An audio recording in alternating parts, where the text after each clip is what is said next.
I was seriously sleeping on this book. Let's talk about it.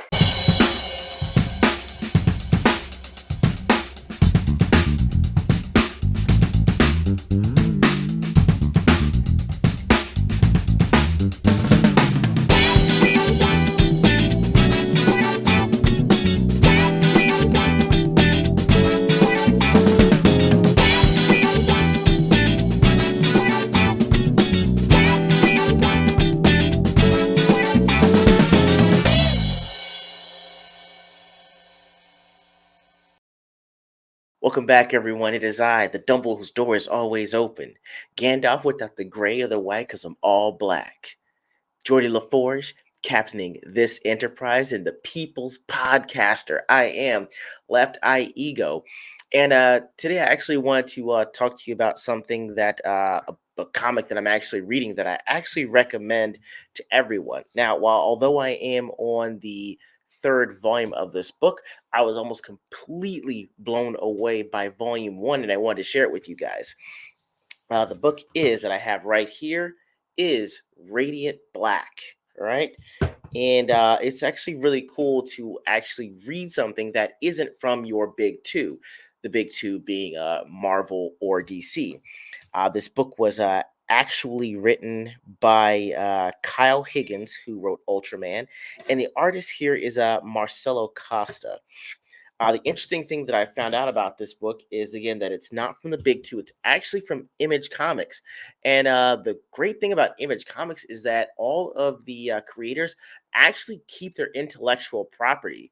So they even have on their website, if you're ever interested in creating a character for them, there's a website that helps you go through the protocols. And hey, if you wind up creating your own character, you still retain the rights. So even though this book has three volumes and a spinoff called Radiant Red, I'm going to be focusing on volume one.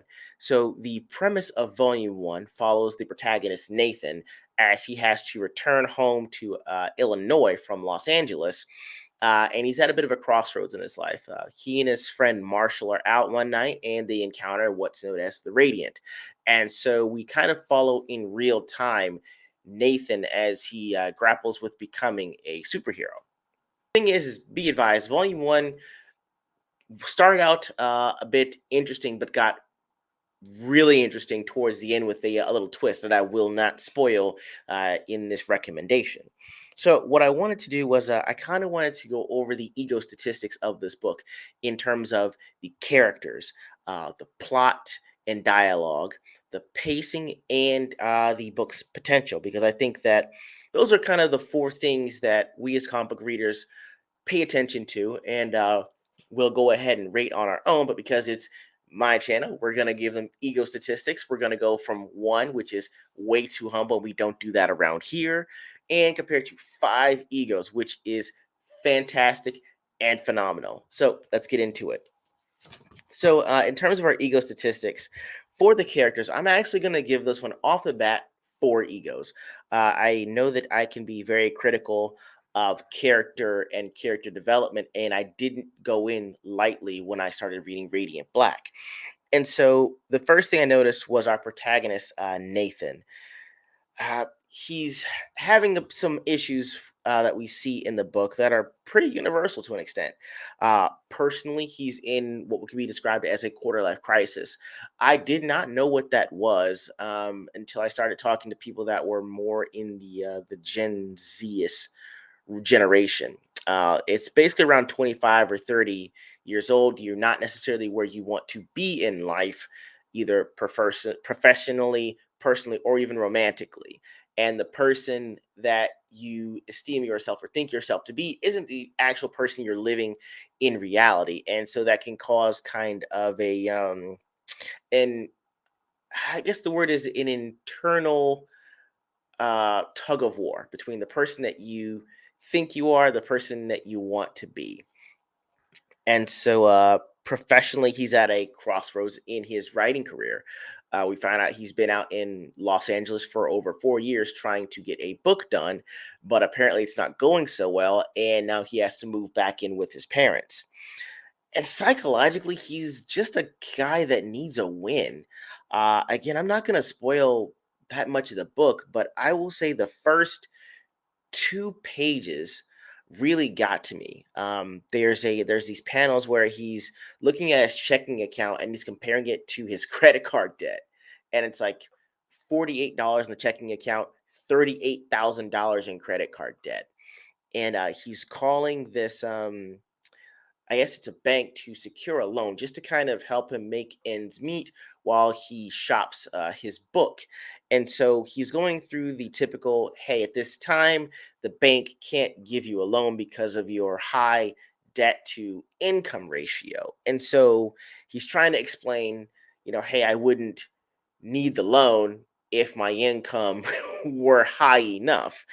And so it gets to the point where the bank tells him that, hey, I can't really help you at this point. And so he says, I understand. They hang up, and he starts laughing because he's crying.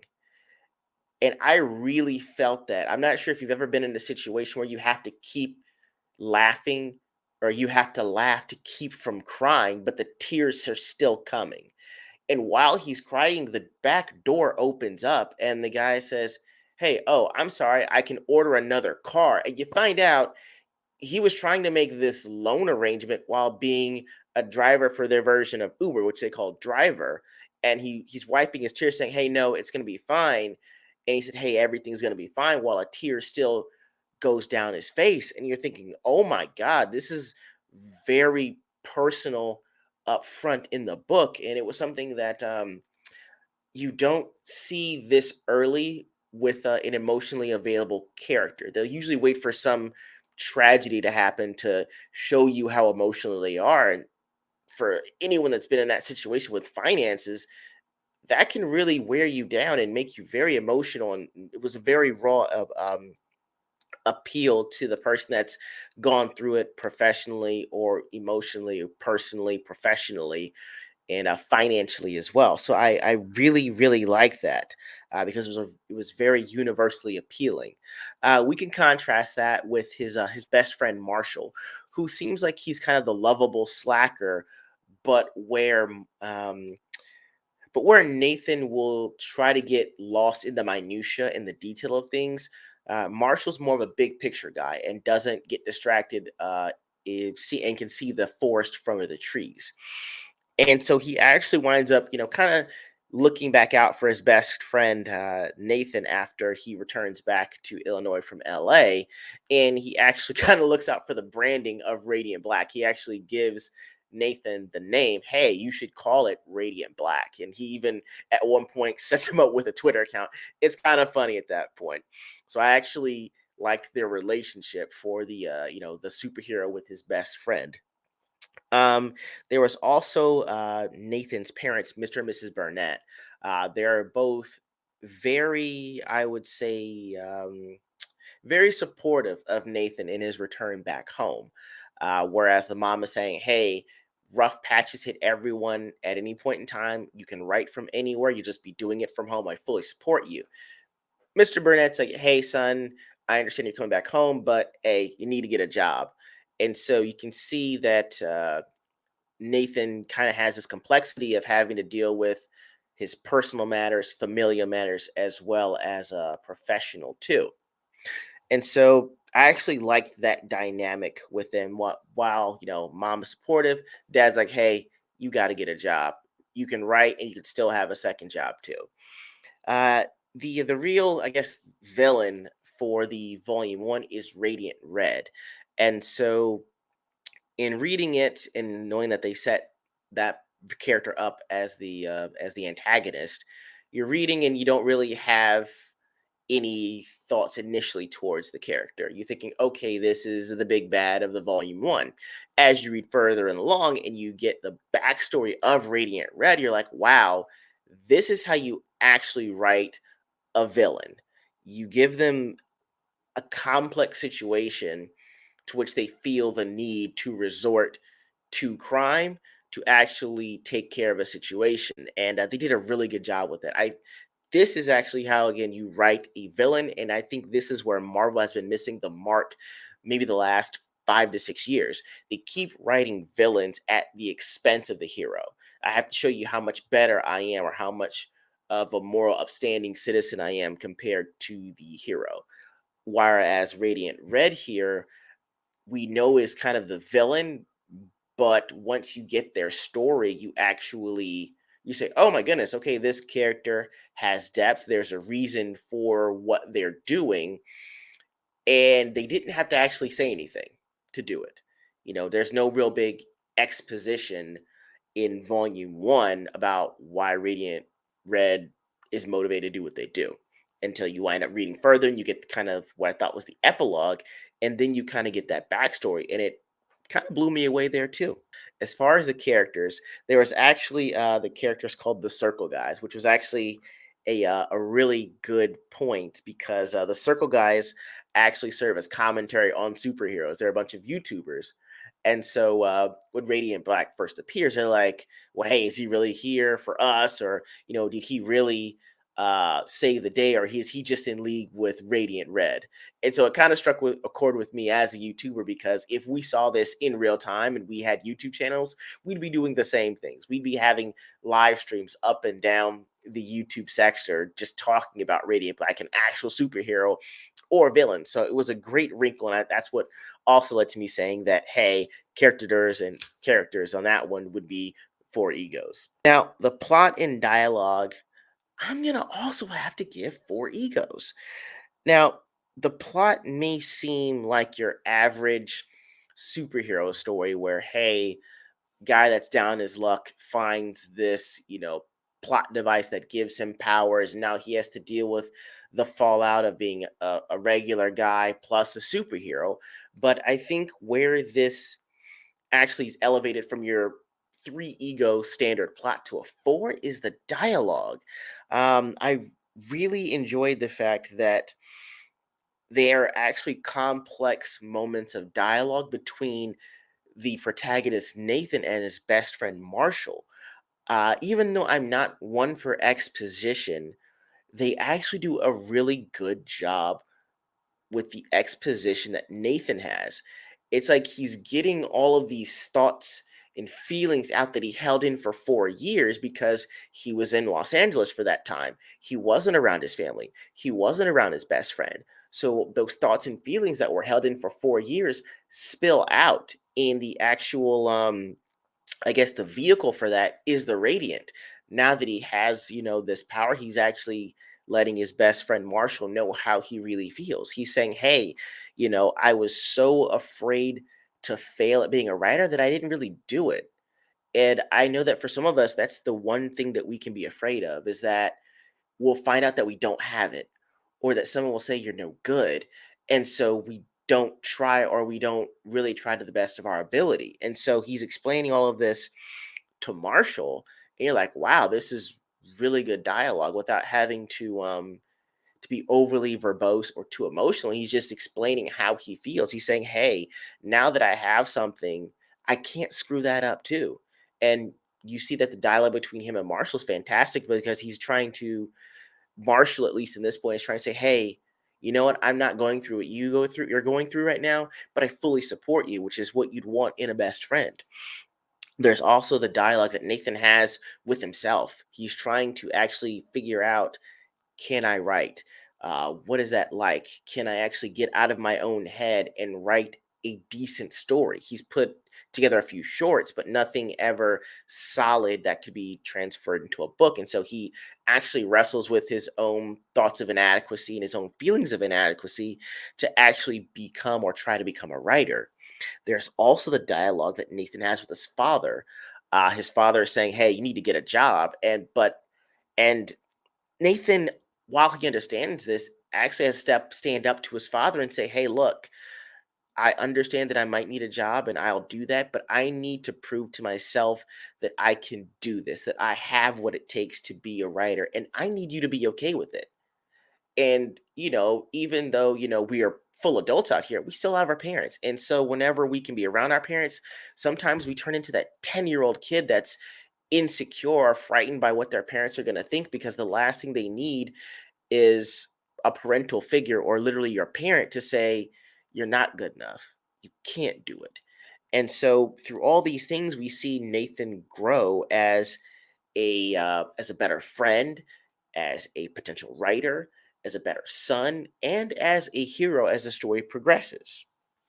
As far as the pacing, I went back and kind of looked at all the pretty much most of the books that I've read, and I usually give the pacing about 3 to 3.5 egos generally. But this book right here, I'm gonna have to give this 5 egos. Why? Because I couldn't put it down the minute I picked it up. I will tell you, they did a great job. What you call it, Higgins did in terms of his dialogue to action panels. So usually he didn't go but more than 8 or 9 panels for general dialogue. He would actually have them somewhat staggered, but number wise, I don't believe it ever went more than 9 panels. His action panels, however, were between 2 panels, maybe 5 to 6. That's it. So although you had these dialogue panels, you weren't bogged down because the next panel would be an immediate action, and it took up enough of the page to keep your attention. And so it was actually a very good read and an easy read. So I mean, with me, at sometimes I read at night, and so it was a book that was very easy to read and it was easy on the eyes. I think I read this book maybe like in an hour at best because I was so caught up in the details. The thing is that I usually do not read what I deem as the epilogue of a book, hardly if ever. It's a short story. I know you got to do your page count. I'm not interested. With this book, I actually kept reading into what I thought was the epilogue, but it turned out to be I guess, the introduction of Radiant Red. And, had this been any standard book, I would have missed out on Radiant Red's motivations for actually turning to a life of crime, and it would have actually actually made me more disinterested in buying the spinoff book that I no doubt I'm going to buy now. And so that kind of brings me to potential. And so, we as comic book readers, we really enjoy a well written comic that's consistent, attention getting, and it's full of potential. And so, for this one, I'm going to have to go with Four Eagles based on potential. Now, I am 3 quarters of the way through volume 3, but I wouldn't have gotten there had I not been interested enough after volume 1 to even read volume 2 or volume 3. And so, again, I won't spoil you with the twist, but the twist, which comes like maybe 3 quarters of the way into the book, almost towards the end, had me at a point where I didn't even know where this book was headed, much less who they were going to introduce, which was a lot for the first volume. Typically, the introductions that they gave you in volume 1, you typically won't see until maybe a quarter of the way, if not midway through volume 2. And so the fact that they were able to introduce as many characters as they did, and give a legitimate backstory to Radiant Red was something I thoroughly enjoyed and couldn't get enough of. So the potential for me after reading volume 1 was through the roof. And so when you get to volume 2, they'll give you more of the backstory of the other characters that they introduce in volume 1, and you really get a sense of the fact that instead of a hero that's in the wrong place at the wrong time and gains powers, or gains them through an accident of some sort, or is born with them, you actually see a pattern of the Radiant finding you when you're at a crossroads. And I think that has a very universal appeal because at some point, when we're at a crossroads, we find our Radiant too. I mean, for me, it's this. I was at a crossroads after I moved from Philly to Texas, and I meet Abomination AJ, and he gives me my Radiant, which is YouTube. And so, this book was so universally appealing for me. I didn't have to see a black character to say I see myself in them. I saw myself a lot in the character of Nathan. That whole reorganizing your life after a failed attempt at something. Uh, having something that you really want to hold on to, that you really want to prove that you can do if to no one else but yourself. I mean, I really, really, really was rooting for the character of Nathan throughout this entire volume. So that is pretty much my recommendation. I mean, good God. I mean, I forgot to say that this book has personal shout outs from Scott Snyder. And by the time you get to volume 3, Will Friedle, the voice of Batman Beyond, Terry McGinnis, gives a shout out to this book as well for volume 3. So, it was very interesting, very entertaining, and it's a book that I highly recommend. And I'm asking right now, why are you still looking at my review? Go buy that book, and we'll talk about it later. But for now, Ego out.